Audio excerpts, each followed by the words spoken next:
हात सजला, उत्सव तिरंगांचा आभाळ हात सजला. नमस्कार मी त्या सर्वांसाठी ज्यांनी भारत देश घडवला. नमस्कार मी आरिज रियाज गुरणे, इयत्ता तिसरी. सन्माननीय व्यासपीठ, वंदनीय गुरुजन वर्ग, तसेच माझ्या मित्रांनो व इथे जमलेल्या तमाम गावकऱ्यांनो, आज मी तुमच्या समोर प्रजासत्ताक दिन याविषयी बोलणार आहे.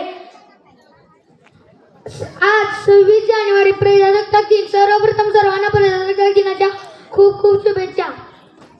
मित्र, आपला भारत देश 15 ऑगस्ट 1947 रोजी इंग्रजांच्या गुलामगिरीतून मुक्त झाला, परंतु स्वातंत्र्याला अर्थ प्राप्त झाला तो म्हणजे 26 जानेवारी 1950. याच दिवशी भारतात संविधान लागू झाले, भारतात लोकशाही सुरू झाली. आपले संविधान हे जगातील सर्वात मोठे लिखित संविधान आहे. संविधानाने सर्वांना समान हक्क व अधिकार दिला आहे. विविधतेत एकता आहे आमची शान, म्हणूनच आमचा देश महान. संविधानाने स्त्री पुरुष, गरीब श्रीमंत भेदभाव नष्ट झाला आहे.